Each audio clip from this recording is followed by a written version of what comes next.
Shalom, chers auditeurs de l'émission Kanguka. Aujourd'hui, nous sommes lundi et vous allez tout de suite écouter l'émission de ce matin. Soyez bénis.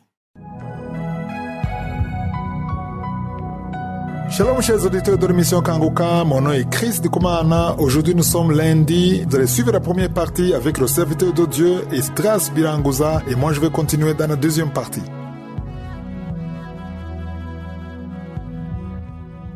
Shalom. La devise de Kanguka se compose de 3 points. Le premier point, c'est qu'il faut accepter la volonté de Dieu, même quand elle est différente de la nôtre. Le deuxième point, c'est qu'il faut prier tous les jours. Et le troisième point, c'est qu'il est interdit de se lamenter, mais il faut rendre grâce à Dieu en toutes choses. Aujourd'hui, je vais aborder le troisième point qui dit qu'il est interdit de se lamenter, mais qu'il faut rendre grâce à Dieu en toutes choses. Dieu n'aime pas les lamentations, parce que ça peut brouiller ou perturber la connexion avec lui quand il veut te parler, quand il veut te bénir. Une personne qui se lamente tout le temps se concentre souvent sur son problème, ses difficultés, ce qui ne va pas dans sa vie. Elle a du mal à se détacher ou à se dégager des situations qu'il est en train de vivre pour se concentrer sur ce qui est positif. Pendant qu'une personne se lamente dans la prière ou même dans la méditation, pendant ce temps-là, Dieu peut être en train de chercher de lui parler, de la bénir, mais elle est tellement concentrée sur ce qui est en train de lui arriver. Il y a des gens qui ont du mal à reconnaître qu'ils se lamentent. Ils disent qu'ils sont en train d'exprimer ce qui est sur leur cœur. La différence qui est entre celui qui se lamente et celui qui dit ce qu'il ressent, c'est que celui qui se lamente peut s'énerver juste en pensant à sa situation, peut accuser les gens, voire même accuser Dieu de ce qu'il est en train de vivre. Il ne tourne pas facilement la page et ça peut créer une sorte de besoin de chaque fois dire ce qui ne va pas dans sa vie. Lisons dans Philippiens chapitre 4, versets 11 à 13. Il est écrit: ce n'est pas en vue de mes besoins que je dis cela, car j'ai appris à être content de l'état où je me trouve. Je sais vivre dans l'humiliation et je sais vivre dans l'abondance. En tout et partout, j'ai appris à être rassasié et à avoir faim, à être dans l'abondance et à être dans la disette. Je puis tout par celui qui me fortifie. Au verset 11, Paul dit qu'il a appris à être content de l'état où il se trouve. Cela ne veut pas dire que c'est toujours agréable. Il a vécu des situations difficiles, mais il a disposé son cœur de telle façon à rendre grâce à Dieu, peu importe son état. Il dit ensuite qu'il a appris à vivre dans l'humiliation, mais aussi dans l'abondance. Apprendre à vivre dans n'importe quelle situation quelconque, c'est être préparé à ce que tout ne sera pas toujours facile. Il y a des endroits où tu rencontreras plus de difficultés, des personnes avec qui tu ne vas pas t'entendre, des besoins qui ne seront pas comblés, des situations que tu ne sauras pas gérer. Aussi longtemps que tu es sur la terre, tout cela peut arriver car la vie a des hauts et des bas. Ce n'est pas parce que tu es chrétien que tu ne peux pas rencontrer des problèmes, mais malgré les problèmes, tu rends grâce à Dieu parce que tu es chrétien. Au verset 13, Paul dit: je puis tout par celui qui me fortifie. Rendre grâce, c'est reconnaître que tout ce qui est bon vient de Dieu. Paul reconnaît qu'il pouvait tout faire par celui qui le fortifie, c'est-à-dire Dieu. Que voulait-il dire par tout? C'est l'envie de propager la bonne nouvelle. C'est ça qu'il faisait. La distance qu'il parcourait pour évangéliser, pour se rendre d'une église à une autre, les guérisons, les miracles qui s'opéraient par lui. Il reconnaissait que tout cela ne venait pas de ses forces, de son intelligence, de sa capacité, de sa connaissance, mais de celui qui le fortifiait, c'est-à-dire Dieu. Il est important d'apprendre à rendre grâce à Dieu pour tout ce qui va dans notre vie et pour tout ce qui ne va pas dans notre vie aussi. Tout ce que nous pensons maîtriser, tout ce que nous pensons avoir gagné par nos propres forces, notre travail acharné, c'est Dieu qui l'a permis. La parole de Dieu dit: qu'as-tu que tu n'aies pas reçu? En d'autres termes, tu es venu dans le monde, sur terre, sans rien. Tout ce que tu as, tu l'as reçu de tes parents, de la famille, des amis, du travail, mais il n'y a rien que tu es venu avec sur la terre, même si tu fais des affaires et du business. L'argent que tu reçois, c'est quelqu'un d'autre qui te le donne en échange de ton service. C'est-à-dire que tout ce que nous avons, nous le recevons parce que Dieu l'a permis. Il n'y a rien que tu as que tu n'aies reçu. Oui, il y a des choses qui nous manquent, des choses que nous considérons comme vitales, mais apprenons déjà à rendre grâce à Dieu de ce que nous avons reçu au lieu de se lamenter. C'est ainsi que le cœur de Dieu sera touché.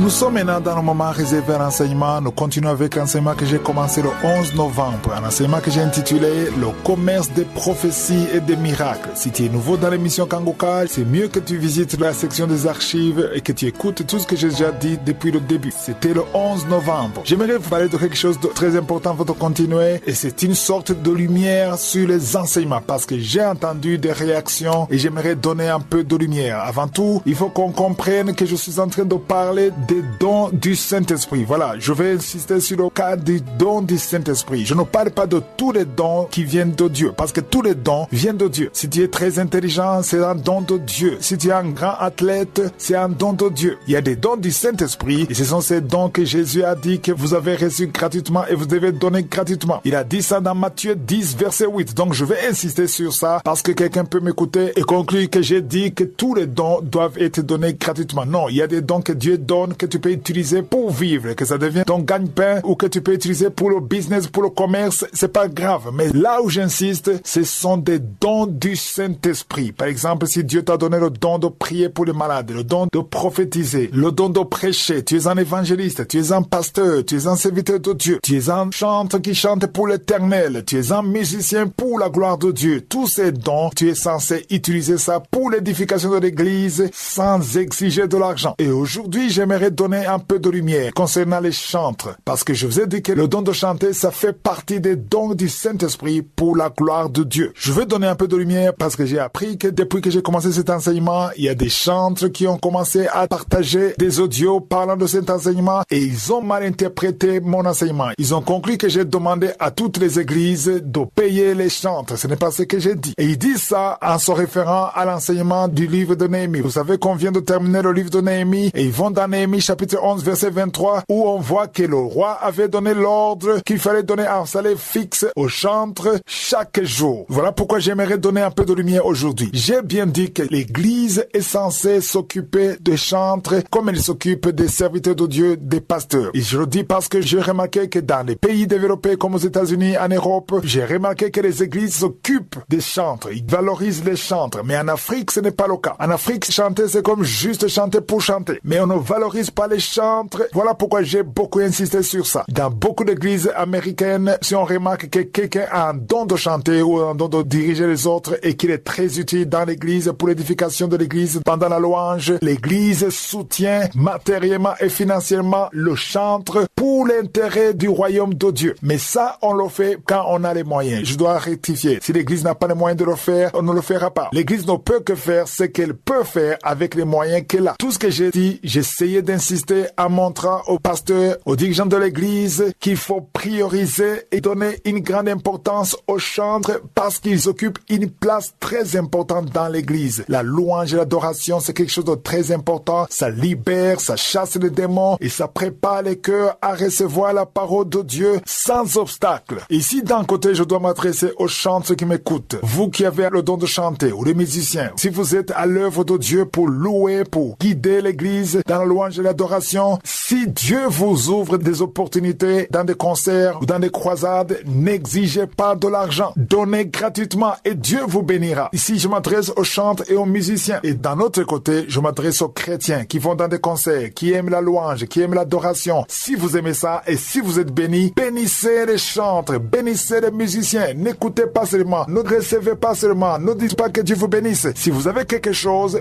bénissez-les. Et surtout, il faut comprendre que ces concerts chrétiens coûtent beaucoup d'argent. La sonorisation est extrêmement chère. Et je vais vous montrer cette semaine que les musiciens et les chantres ne doivent pas attendre l'argent des païens. Ce ne sont pas les païens qui doivent soutenir les chantres, mais ce sont les enfants de Dieu. Si je suis le vœu, je vais continuer dans Kanguka de demain. J'espère que vous avez été édifiés. N'oubliez pas de cliquer sur la cloche afin d'être averti chaque fois qu'une nouvelle émission est postée. Soyez abondamment bénis.